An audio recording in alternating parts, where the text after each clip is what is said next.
Você está assim, desanimado, sem poder sair? Então vamos nos animar, pois hoje estudaremos ditadura civil-militar. A ditadura civil-militar no Brasil foi o período da política brasileira em que militares conduziram o país com o apoio de uma parcela da população, por isso chama-se civil-militar. Essa época ficou marcada na história do Brasil através da prática de vários atos institucionais que colocavam em prática a censura, perseguição política, suspensão de direitos constitucionais, falta total da democracia e a repressão àqueles que eram contrários ao regime militar. A ditadura militar no Brasil teve início com o golpe militar de 31 de março de 1964, resultado do afastamento do presidente da República, na época, João Goulart, e tomando o poder o Marechal Castelo Branco. Esse golpe de Estado, caracterizado por personagens afinados com uma revolução, instituiu no país uma ditadura militar, que durou até a eleição de Tancredo Neves em 1985. Os militares, na época, justificaram o golpe sob a alegação de que o país sofria uma ameaça comunista. Durante o regime militar, ocorreu o fortalecimento do poder central, sobretudo do executivo, centralizando o regime de exceção, pois o executivo se atribuiu as funções de legislar e de julgar, em detrimento aos poderes estabelecidos pela Constituição de 1946. O alto comando das Forças Armadas passou a controlar a sucessão presidencial, indicando o militar que era referendado pelo Congresso Nacional. Bem, aí você pode perceber que teve algumas características gerais no regime militar, que impactou a economia e a política. A concentração de renda, retração salarial, alta tributação, expansão do crédito ao consumidor e controle da economia pelo capital externo. Já na política, a centralização do poder, fortalecimento do executivo com os atos institucionais, os AIs, controle de partidos, só vai haver 2, bipartidarismo no Brasil, tá bom? Controle dos sindicatos e organizações sociais, a censura aos meios de comunicação e a repressão política. Quando Castelo Branco assume em 64, no dia 31 de março, ele vai pautar algumas das suas decisões agora como presidente da República, tá? Primeiro, ele vai reprimir a UNE, tá? A União Nacional dos Estudantes vai ser perseguida na ditadura militar, tá? Vai extinguir a lei de remessa de lucros, vai criar um programa de ação da economia no governo e vai instituir os atos institucionais, número 1, 2, 3 e 4, tá? É através dos atos institucionais que o presidente vai ter pleno poder sobre o país, tá bom? Agora, ele não só executa, tá, o que vinha do Congresso Nacional, do Senado. Agora, ele mesmo interfere no Legislativo e no Judiciário, tá? Os atos institucionais dão poder ao Executivo. Bem, agora vamos ver aí os presidentes que governaram o Brasil no período da ditadura militar. De 64 a 67, Castelo Branco, tá? Ele toma o poder assim que a ditadura é instaurada no Brasil e ele vai ser responsável pelo fechamento dos partidos políticos e ele vai criar apenas 2 legendas, a Arena, que é governista, tá? Que apoia o governo, e o MDB, que é contra o governo, tá? Que é a oposição. De 67 a 69, Marechal Costa e Silva, tá? Ele vai governar o Brasil, vai instituir o AI-5, tá bom? Só que o Marechal Costa e Silva, ele vai adoecer. Aí uma junta militar vai assumir o poder. No mesmo ano, Emílio Médici vai entrar como presidente, vai ficar de 69 até 74. Ele vai instituir o slogan Brasil ame-o ou deixe-o e vai validar ainda mais o AI-5, tá?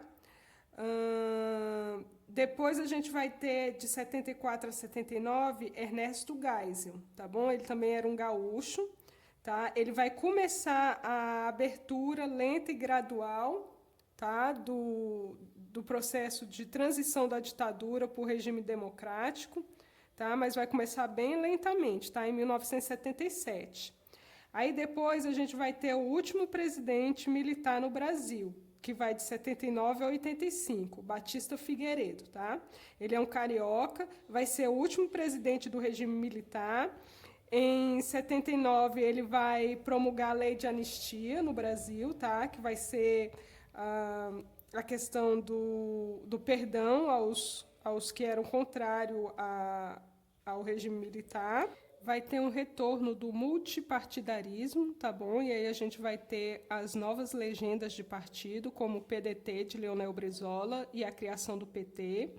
Vamos ter também a questão da crise econômica, tá? Que vai reforçar a oposição e vai gerar várias greves no ABC Paulista, tá? E em 1984 a gente vai ter a campanha das diretas já. Com a instituição do AI-5, a gente vai ter várias manifestações, tá? Por conta da censura. A censura vai provocar muita insatisfação em alguns grupos da sociedade, principalmente os artistas. Então, a gente vai ter várias manifestações contra o AI-5 e contra a censura. Diante disso, o Exército vai reprimir fortemente esses manifestantes, tá? E a gente vai ter vários desaparecidos, tá? Políticos, pessoal da UNE, tá? Do grupo de estudantes, tá?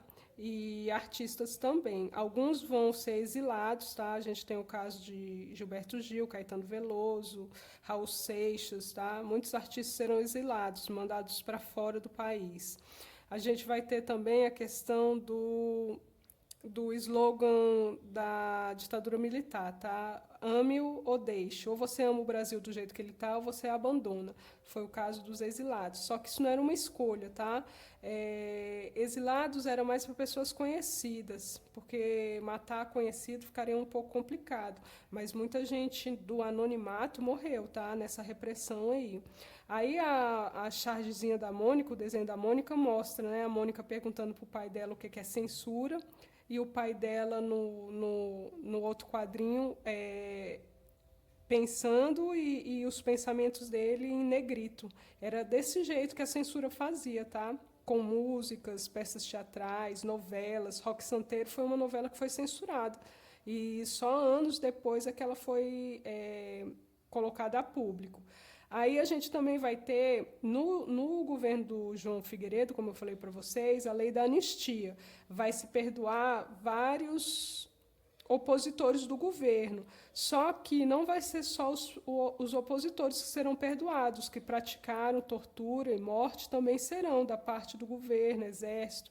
A charge aí é bem clara quando mostra a fala do general negando, né? A ditadura militar até hoje ainda se nega que houve tortura, mortes por conta da repressão, mas houve, tá?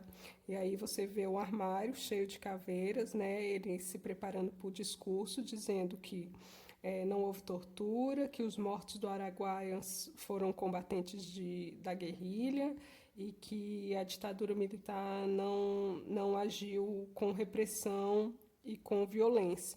E aí, no lado, você vê o slogan, Brasil ame-o ou deixe.